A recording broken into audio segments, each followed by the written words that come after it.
Welcome to In the Groove with Todd and Jackie, the podcast where good vibes meet great conversations and change makers take center stage. Each week, we sit down with inspiring authors, impactful speakers, and visionary leaders who are making a difference in the world. We're bringing you powerful insights, engaging stories, and actionable ideas to amplify your voice and spark meaningful change. So get ready to get in the groove as we dive into conversations that uplift, inspire, and empower.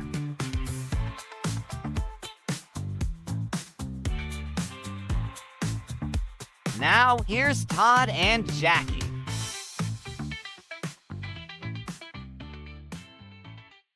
Hey, it's another groovy day. And that's because we make it that way. Welcome to In the Groove with Todd and Jackie.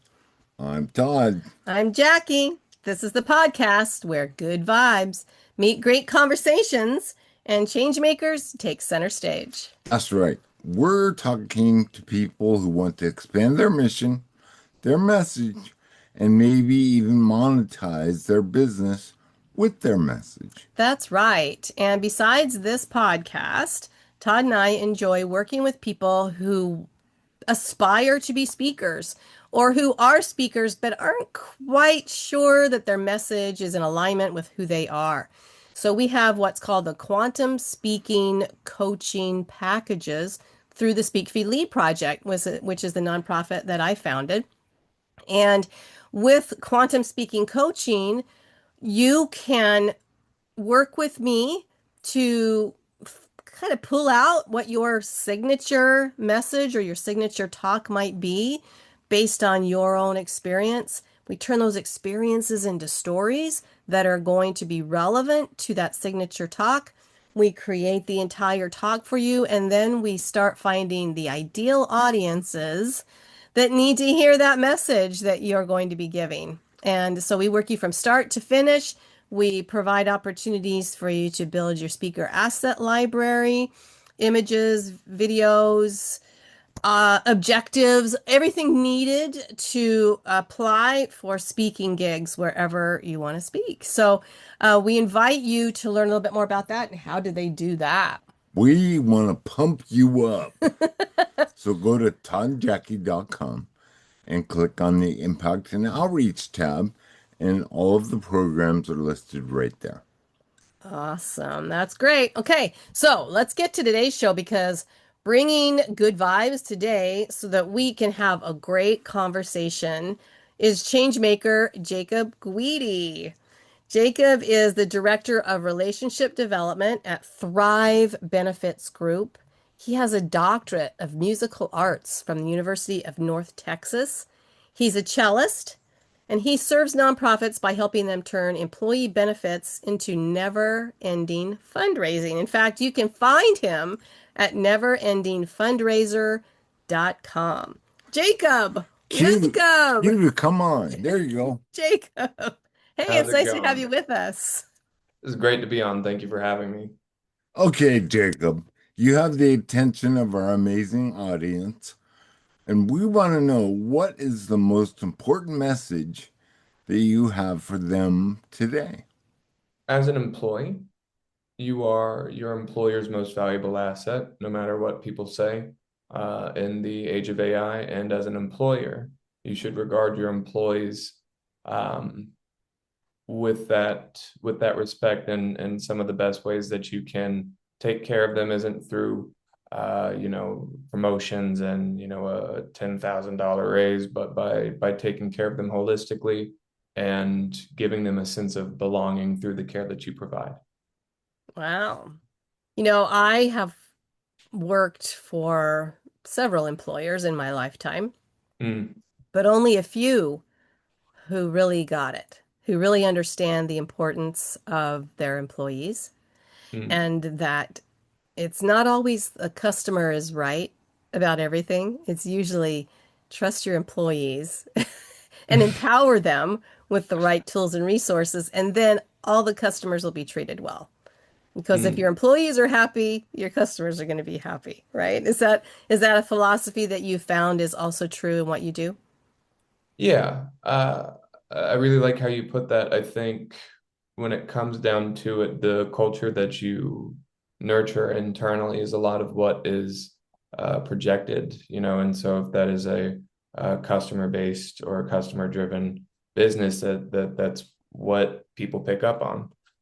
So I think that philosophy explains a lot of the interactions that you have from your servers at a restaurant to maybe someone that you speak with on the phone with customer service. Now, that's not to say that these people aren't great in and of itself and just carry that kind of aura with them, but I think the more that they feel comfortable with themselves, where they're at in life and the opportunities that they have, the better they are to be able to transmit those kinds of feelings of appreciation to others and just giving reciprocal respect. Well said, for sure. So I am an employer. I have 10 employees. Mm, And, overall, I think they're pretty happy. They have a lot of freedom. They deal with customers directly. They always consult with me. What are some of the other areas that I should be looking at or considering highlighting or making it better for them? yeah, there are a few different frameworks we can go down. I think one, in general, what drives someone's sense of belonging and maybe their long-term decision making, um, it is a sense of autonomy. Now, that's not to say that your employees go off and do things however they want, but it is a sense that the decisions I make, I have some leeway to operate with my own agency, and that I'm not being micromanaged at every level along the way. So Right. this sense of autonomy is really important. Beyond that, you need to have a sense of relatedness. And so this relatedness aspect, and this is taken from like modern positive psychology, relatedness is uh, how well are you seen in your workspace by your other fellow employees, by your employer, and how are you celebrated? So how are we kind of, getting a feel for Todd and all the great things that Todd does, and is Todd respected in the community that we're in?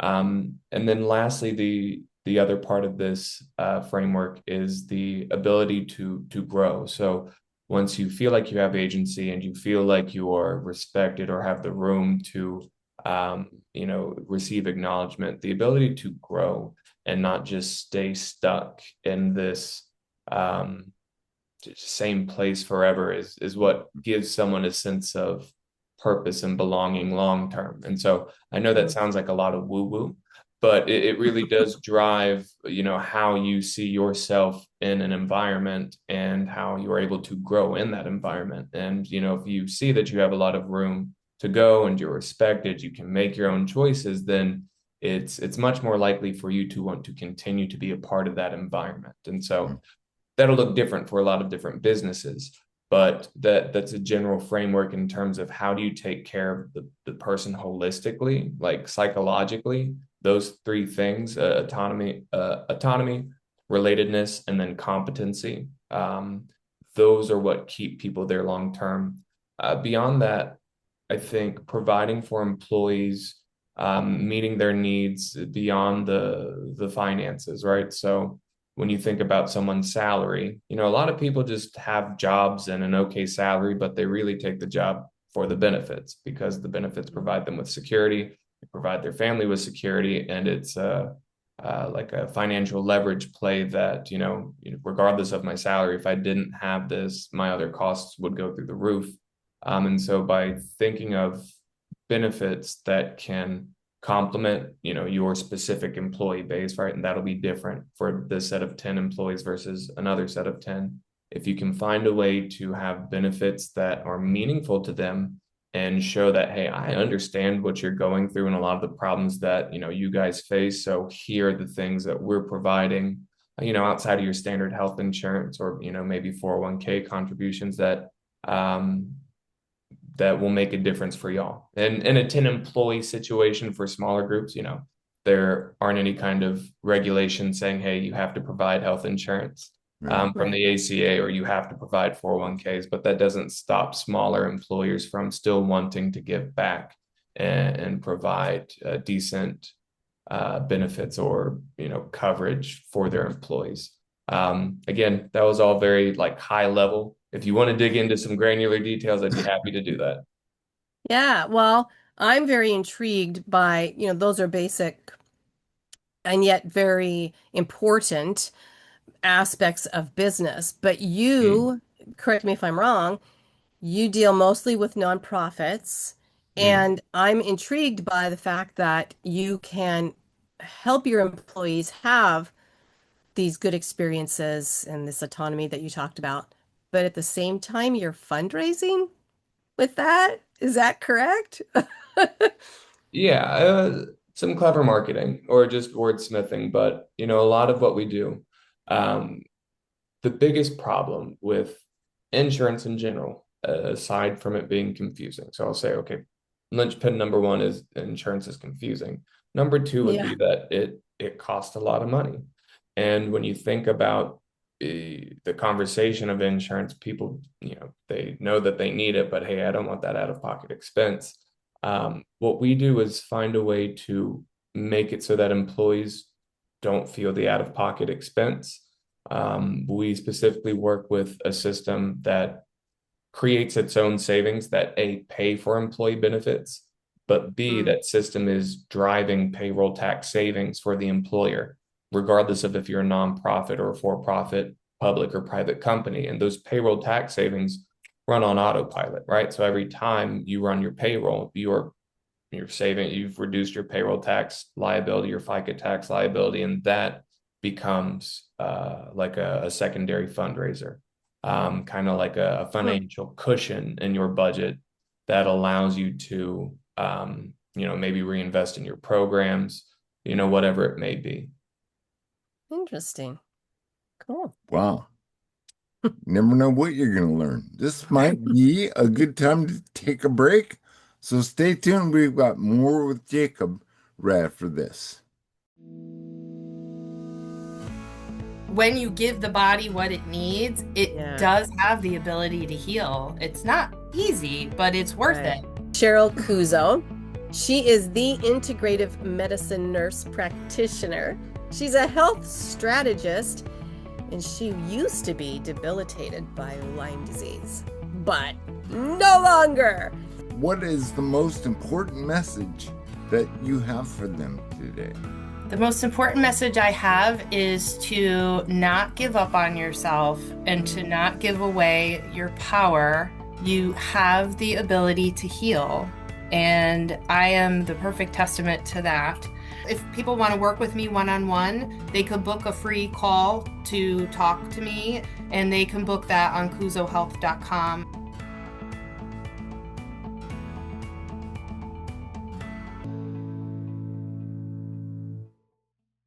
Welcome back to In the Groove with Todd and Jackie. And we have an amazing guest with us today, Jacob.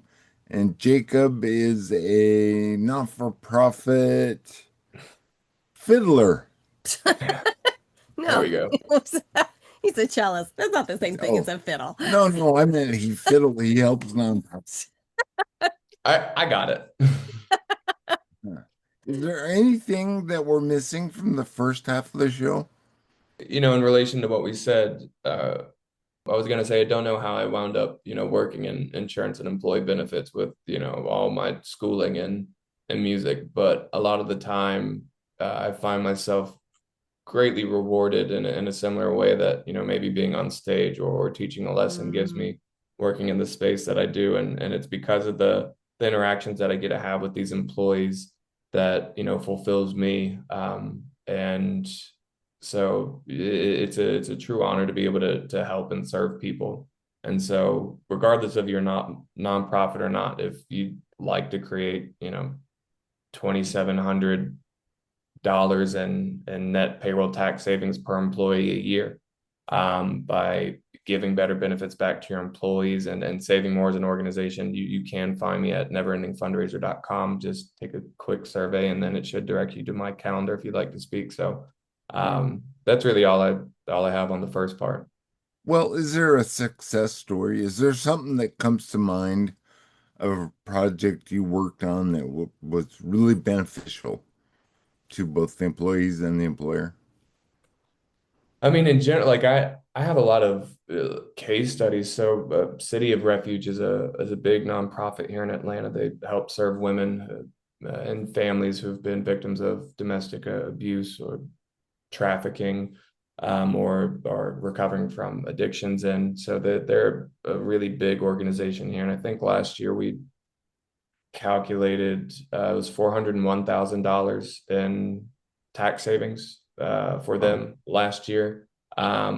There's some other one, Boys and Girls Club of Augusta, $140,000 last year. And so I've got all these case studies I can rattle off. So, those outside of like just the meat and potatoes, there's some things that we have in the works I can't really speak on right now, but I can, show you the proof in the pudding with any of the groups we have worked with. Yeah, that's really awesome because nonprofits, they are a very unique animal.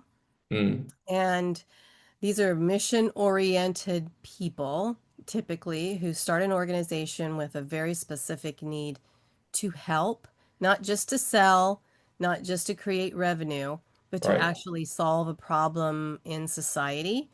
And so to have someone on that team, like Mm, you, who is providing some enhanced vision of here's how you meet all the requirements that you have to have as a business and yet don't get overwhelmed financially sending all the revenue that is coming in to just right. pay for stuff that doesn't actually help the people that your mission is there to help, right? Right. So it is a big challenge, and I'm just wondering how, tell us a little bit about your cellist career and how Mm, your doctorate in mm. musical arts, that's pretty impressive. How that led you to doing what you are doing today. Always wanted to be a musician. I think the first instance where I was like, hey, like I wanted to be a rock star. I think I heard Jukebox Hero. It's like 6 or 7. I was going to one of my sister's concerts on a CD player. I was like, this is awesome. I replay. Got a guitar at 10, was self-taught, and I picked up the cello probably about a year later. My mom was actually an orchestra teacher. Went through school, was good at both, but only classically trained in one. And frankly, I practiced guitar way more growing up because it Mm, was cooler. But yeah. high school, if I wasn't going to be a musician, was going to be a mathematician. But I was kind of I was voted most likely not to show up to class. So when it came time to make a decision for school, um, I said, I'll go to school for music. I'll play cello. Everyone plays guitar. This will be cool and unique. And fast forward, I remember just thinking to myself, this is a spiritual journey. And I just kind of followed through from bachelor's to master's to doctorate.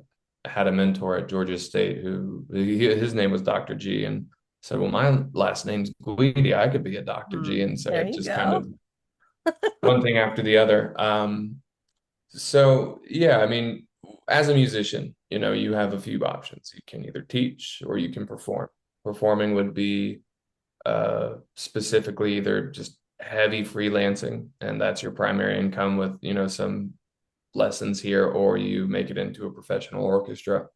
If anyone knows anything about sports or just how difficult it is to make it onto like a professional sports team like the NBA or NFL, it is actually more difficult to make it onto one of the major orchestras in the United States than it is Wow. to one of those teams, just because when you get one of these jobs, even though you're not getting paid, $1 million a contract per year, people stay in that job for 30 years Right. versus an NBA player or NFL player whose, average career is between 4 to 7 years. So there's a lot of churn in those. And so it's highly competitive. Yeah.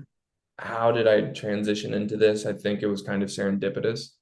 Um, Lifelong friend, when I was about to leave for Texas and I was basically disbanding with all my students here in Georgia, I had to just find a new teacher for them because I wouldn't be there by the end of summer. He said, "Hey, do you want to sell insurance?" And I said, "Okay."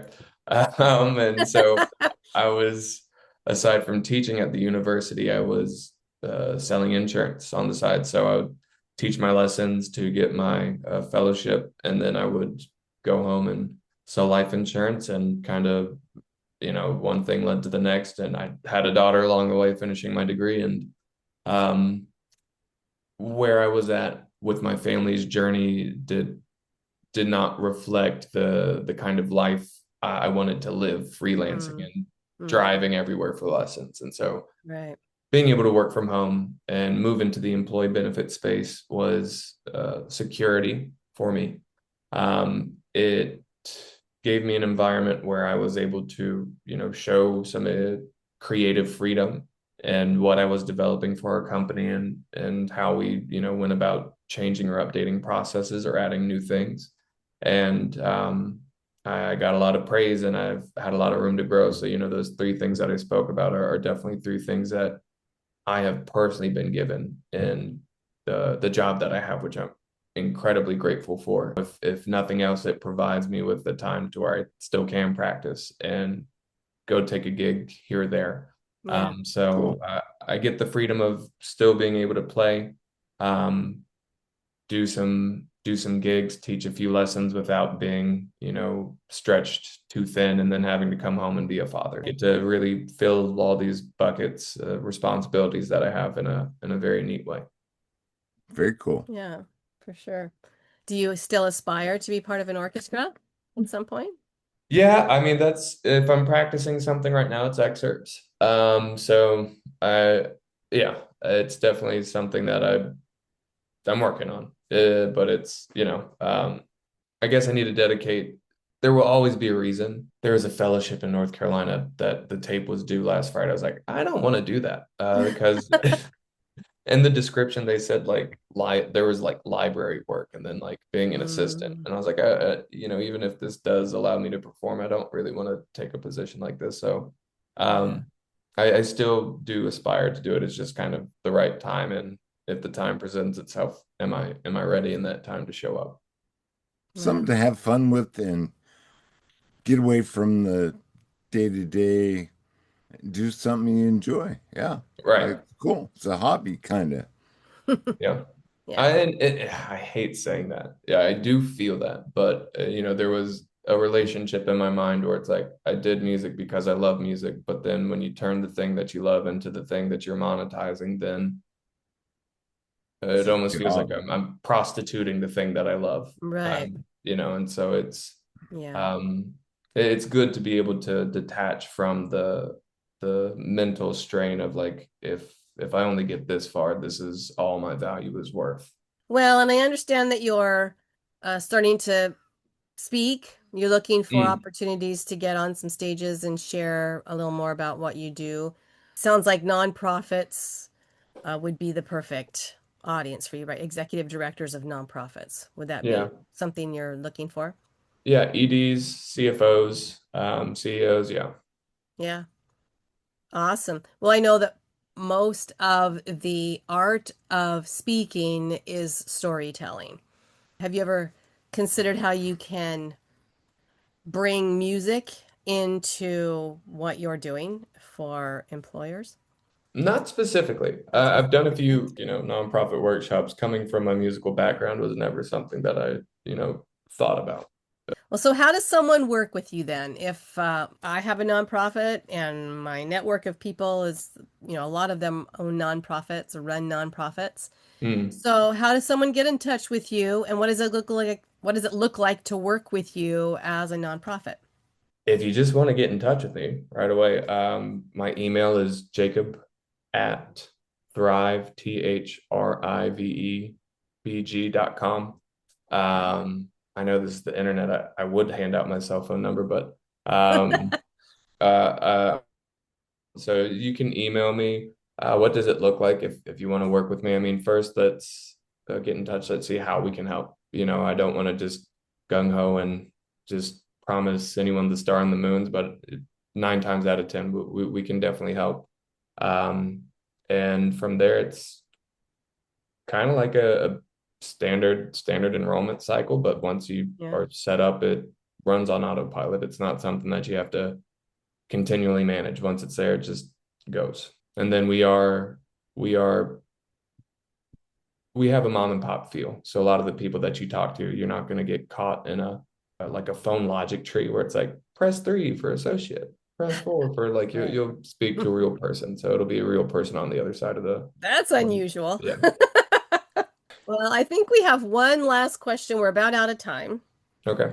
But we do have one last question because you are on In the Groove with Todd and Jackie. We always want to hear how our guests get in the groove every day. So what would be the answer to that question for you? How do you get in the groove every day? I wish I did this more. I have a 3-year-old daughter, right? But I catch her like just making up these songs. And I think whatever you are, a musician or not, if you think you can't sing a tune or you can't keep a beat, just do something that just makes you move and jingle. You hum along to it. It could be terrible, and repeat it. Maybe it's short, like 4 little segment, and repeat it and repeat it. And even in that, like there's repetition, and then you find these different nooks and crannies to explore it. That becomes the groove, and it's this I don't know, this self-feedback system where you're just enjoying what you've created, and that's a really rewarding thing. I should practice doing that every day, just kind of to lift up my spirits. But I think just sing or jingle and then do it again and again and again, and then just almost like your record stuck on repeat. So that does nice. Lift your spirits.